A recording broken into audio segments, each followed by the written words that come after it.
నమస్తే ఫ్రెండ్స్, నేను జర్నలిస్ట్ నాని. రాజు తలుచుకుంటే కానిదేమీ లేదు. మన ప్రధాని మోడీ తలుచుకున్నా కూడా కానిదేమీ లేదని మరోసారి స్పష్టమైంది. ప్రధాని మోడీ ఏం తలుచుకున్నారు, కానిది ఏంటి అసలు? ప్రధాని మోడీ తలంపుతో ఆంధ్రప్రదేశ్లోని ప్రతిపక్ష పార్టీ వైఎస్ఆర్ కాంగ్రెస్ పార్టీ శ్రేణుల్లో జోష్ నెలకొందని చెప్పుకోవచ్చు. అలాగే టీడీపీ కూటమిలో కూడా అప్రమత్తత నెలకొందని చెప్పాలి. అసలు మోడీ తలుచుకుంది ఏంటి? దీంతో వైసీపీలో జోష్ ఎందుకు, టీడీపీకి అలర్ట్ ఎందుకు? ఈరోజు జరిగిన కేంద్ర కేబినెట్ సమావేశంలో జమిలీ ఎన్నికలకు అంగీకారం తెలియజేస్తూ కేంద్ర కేబినెట్ ఆమోదం తెలిపింది. జమిలీ ఎన్నికలు అంటే ఏంటి? జమిలీ ఎన్నిక అంటే వన్ నేషన్ వన్ ఎలక్షన్. దేశవ్యాప్తంగా అన్ని రాష్ట్రాల్లో ఉన్నటువంటి శాసనసభ స్థానాలకి, పార్లమెంట్ స్థానాలకి, ఎమ్మెల్యే ఎన్నికకి, ఎంపీ ఎన్నికలకి ఒకేసారి ఎన్నికలు జరుగుతాయి. అంటే వన్ నేషన్ వన్ ఎలక్షన్ ద్వారా అన్ని రాష్ట్రాల్లో ఒకేసారి ఎన్నికలు నిర్వహించి పార్లమెంట్కి, శాసనసభకి ఒకేసారి ముఖ్యమంత్రులు కొలువు. ఇది 1980లోనే ఈ ప్రతిపాదన, జమిలీ ఎన్నికల ప్రతిపాదన తెర మీదకి వచ్చింది. 1999 సంవత్సరంలో జస్టిస్ బిపి జీవన్ రెడ్డి నేతృత్వంలోని లా కమిషన్ తన నివేదికలో ఈ ప్రతిపాదన తీసుకొచ్చింది.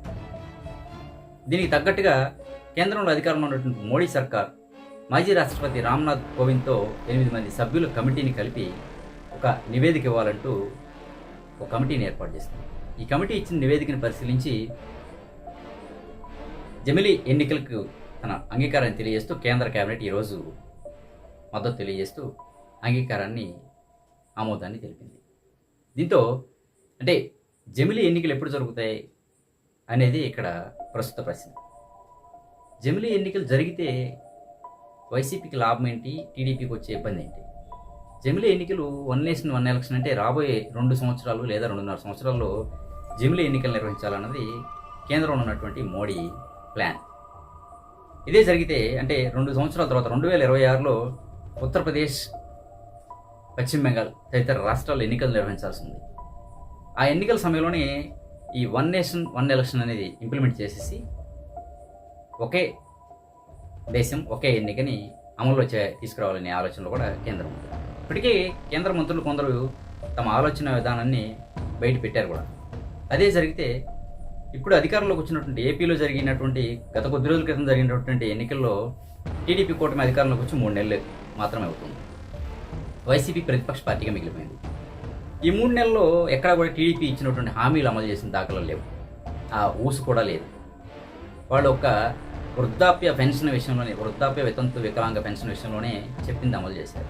ఇంకెక్కడ కూడా ఏ హామీ అమలు చేయలేదు. ఉచిత బస్, సిలిండర్స్, నిరుద్యోగ వృత్తి, తల్లికి వందనం, ఇటువంటి స్కీమ్స్ చాలా ఉన్నాయి. చెప్పుకుంటూ పోతే సూపర్ 6 అనాలనుకుంటే వీటిని ఎక్కడా కూడా సూపర్ 6ని ఇంప్లిమెంట్ చేయలేదు. జగన్ పరిపాలన చేస్తున్నప్పుడు గత 5 ఏళ్లలో తను ఏం చేశాడో తెలియదు. ఖచ్చితంగా మాకు ఇస్తానన్నవి ఇచ్చారు, అవి నవరత్నాలుగా తమకు అందజేశారని ఇప్పటికి కూడా చాలామంది చెప్తున్నారు. అంటే జగన్ మీద నమ్మకం ఇంకా ప్రజల్లో ఉందని చెప్పుకోవాలి. ఇక్కడ ప్రతిపక్ష పార్టీగా ఉన్నా కూడా జగన్ ఏదైనా అంశం మీద బయటకు వెళ్తే ఎక్కడ ఆదరణ తగ్గలేదని చెప్పుకోవాలి. జనాదరణ విపరీతంగా ఉంది. 40% ఓటు బ్యాంక్ కూడా జగన్ సాధించారు గత ఎన్నికల్లో. అంటే ఈ 2.5 ఏళ్లలో జమిలీ ఎన్నికలే నిర్వహించాల్సిన పరిస్థితి వస్తే ఈ 2.5 ఏళ్లలో ఖచ్చితంగా ముఖ్యమంత్రి చంద్రబాబు తను చెప్పిన హామీలన్నీ నెరవేర్చాలి. ఇంకా దానికి మించినటువంటి మేలు ప్రజలకు చేయాలి. అలా చేస్తేనే చంద్రబాబు రాబోయే ఎన్నికల్లో ఖచ్చితంగా మళ్ళీ ముఖ్యమంత్రిగా ఎన్నికయ్యే అవకాశం ఉంటుంది. తన అధికారాన్ని నిలబెట్టుకునే అవకాశం ఉంటుంది. లేని పక్షంలో ఖచ్చితంగా జనం జగన్ వైపు చూస్తారు. తిరిగి జగన్ని ముఖ్యమంత్రి చేసుకోవడానికి ఇష్టపడతారు. అంటే ముఖ్యమంత్రిగా చంద్రబాబు ఏదైతే హామీలు ఇచ్చారో కూటమి నేతృత్వంలో, జనసేన, బీజేపీ, టీడీపీ నేతృత్వంలో సాగుతున్నటువంటి ఎన్డీఏ సర్కార్ తను చెప్పిన హామీలు అమలు చేయని పక్షంలో ఖచ్చితంగా ఇబ్బందులు ఎదుర్కోక. ఇదే సమయంలో ప్రతిపక్షంలో ఉన్న జగన్కి బోల్డంత సమయం ఉంది. పాదయాత్ర చేపట్టవచ్చు, గతంలో మాదిరిగా ప్రజల్లో తిరగవచ్చు, మంచి నాయకుల్ని జిల్లాలకు ఇన్ఛార్జిగా ఏర్పాటు చేసుకొని ఈ 2.5 ఏళ్ళు ప్రజల్లో విస్తృతంగా తిరుగుతూ ప్రభుత్వ లోపాలను ఎత్తి చూపిస్తే తప్పక జగన్కి జనాదరణ పెరుగుతుందని కూడా చెప్పుకోవచ్చు. ఎటువంటి అంటే ప్రజలకి ఇది చేయాలి అనేటువంటి బాధ్యత ఇప్పుడు జగన్ మీద లేదు. జగన్ ప్రతిపక్ష నాయకుడిగా ప్రశ్నించడమే అతని పని. జగన్ ప్రశ్నించే పనిలో ఉంటే చంద్రబాబు చెప్పినవి అమలు చేసుకునే పనిలో ఉండాలి. ఈ రెంట్లో ఏది జరగకపోయినా జగన్ కూడా చంద్రబాబు చేయట్లేదు కదా, నాకే అధికారం ధీమా కూర్చుంటే జగన్కే ఇబ్బంది. జగన్ ప్రశ్నించాలి, చంద్రబాబు అమలు చేయాలి. ఖచ్చితంగా ఈ రెండింటిలో ఏది జరగకపోయినా ఎవరికైనా ఇబ్బంది. అంటే ఇద్దరూ కూడా వైసీపీ హుషారుగా పనిచేసుకుంటే అవకాశం ఉంటుంది, చంద్రబాబు అప్రమత్తంగా ఉంటే అవకాశం ఉంటుంది. లేదంటే ఎవరికైనా నష్టం జరిగే ఛాన్స్ ఖచ్చితంగా ఉంటుంది. అసలు జమిలీ ఎన్నిక అనేది మోడీ ప్రధానంగా ముఖ్యంగా మోడీ ఎందుకు ఇంత పట్టుబట్టారని తీసుకుంటే, ప్రస్తుతం కేంద్రంలో అధికారంలో ఉన్నటువంటి మోడీ ఏపీలో అధికారంలో ఉన్నటువంటి చంద్రబాబు సర్కార్ మీద ఇంకొంతమంది మీద ఆధారపడి కేంద్రంలో ప్రభుత్వం నడుస్తుంది. మోడీ ఎప్పుడు కూడా ఒకరి మీద ఆధారపడి ప్రభుత్వం నడపడానికి ఇష్టపడరు. మోడీ ప్రభుత్వం కేంద్రంలో ఏర్పాటైనప్పుడు అప్పుడే ఎన్డీఏ సర్కార్ కేంద్రంలో కొలువు తీరినప్పుడే రాజకీయ విశ్లేషకులు కొంతమంది ఈ జమిలీ ఎన్నికల ప్రస్తావన తెచ్చారు.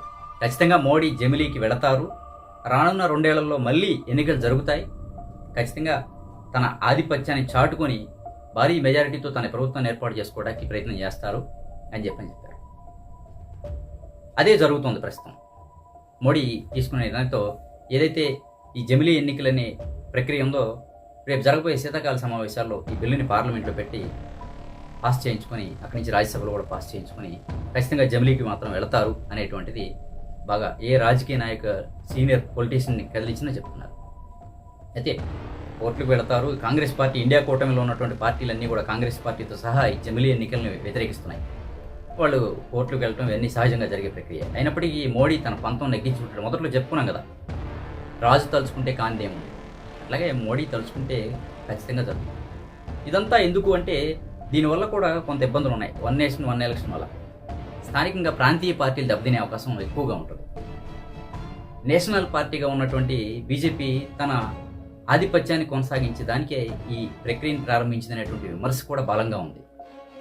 స్థానికంగా ఉన్నటువంటి ప్రాంతీయ పార్టీలు పూర్తిగా దెబ్బతింటాయనేటువంటి విమర్శ ఉంది. ఎన్ని విమర్శలు వచ్చినా, ఎటువంటి ఆరోపణలు వచ్చినా మోడీ తను పట్టాడంటే ఖచ్చితంగా అమలు చేసి తీరతాడు అనేది మాత్రం రాజకీయ నాయకులు, రాజకీయ విశ్లేషకులు చెప్తున్నారు ప్రధానంగా. మరి జమిలీ ఎన్నికలకి సిద్ధమయ్యే తరుణంలో ఇప్పటికే చంద్రబాబు కొన్ని కఠిన నిర్ణయాలు, కీలక నిర్ణయాలు తీసుకుంటూ తన పాలన సాగిస్తున్నారు. మరి ఈ జమిలీ ఎన్నికలు జరిగే అవకాశం ఉందే అన్నప్పుడు అప్రమత్తం అవుతారా, లేక తన పాత పద్ధతిని కంటిన్యూ చేస్తూ ఏముందులే అవి జరుగుతూ ఉంటాయని లైట్ తీసుకుంటారని కూడా మనం వేచి చూడాల్సి ఉంది. ఒకవేళ 1 నేషన్ 1 ఎలక్షన్ అనేది జరిగితే ఎటువంటి పరిణామాలు ఎదురవుతాయో కూడా రాజకీయ వర్గాల్లో చర్చ విస్తృతంగా సాగుతుంది. ఏదేమైనా 2026 లేదా 2027 ఆరంభంలోనే ఈ జమిలీ ఎన్నికలు జరిగే అవకాశం ఉందని మాత్రం బలంగా తెలుస్తుంది. జమిలీ ఎన్నికలనే ప్రక్రియ ఎటువంటి కొత్త పోకలకు దారితీస్తుందో కూడా మనం చూడాల్సి ఉంది. మరి వైసీపీ ప్రధానంగా జగన్ ఎటువంటి నిర్ణయాలు తీసుకొని ప్రజలకు చేరువవుతారు, కూటమిగా ఉన్నటువంటి పవన్ కళ్యాణ్ కావచ్చు, చంద్రబాబు కావచ్చు, ఏ విధమైన నిర్ణయాలతో ముందుకు వెళ్తారు, రేపు జరిగే పార్లమెంట్లో ఈ బిల్లుకి అసలు చంద్రబాబు, పవన్ కళ్యాణ్ మద్దతు ఇస్తారా, ఇవ్వరా, వైసీపీ ఖచ్చితంగా మద్దతు ఇస్తుందనేది తెలుస్తుంది. మోడీ 1 నేషన్ 1 ఎలక్షన్ అంటే ఖచ్చితంగా అన్నిటికీ ఒక మైనార్టీలకు సంబంధించినటువంటి వక్ఫ్ బోర్డుకి సంబంధించిన బిల్లుని తప్ప ఎక్కడ వైసీపీ వ్యతిరేకించలేదు. అధికారంలో ఉన్నప్పుడు వ్యతిరేకించలేదు, ప్రతిపక్షంలో ఉండగా మొదటిసారి ఒక బిల్లుకి తన మద్దతు ఉపసంహరించింది. నేను మద్దతు ఇవ్వనని చెప్పింది వైసీపీ. ఈ బిల్లుకు మాత్రం ఖచ్చితంగా 1 నేషన్ 1 ఎలక్షన్ జమిలీ ఎలక్షన్స్కి మాత్రం ఖచ్చితంగా వైసీపీ మద్దతు ఇస్తుంది. మరి చంద్రబాబు మద్దతు ఇస్తారా, ఎవరా, ఎన్డీఏ కూటమిలో ఉండి ఈ బిల్లును వ్యతిరేకిస్తారా, ఇండియా కూటమితో కలిసి ముందుకు నడుస్తారా, లేకపోతే బీజేపీకి జై కొట్టి ఎలక్షన్స్ సై అంటారా అనేది మాత్రం వేచి చూడాల్సి ఉంది. Thank you. మా ఛానల్ సబ్స్క్రైబ్ చేసుకోండి.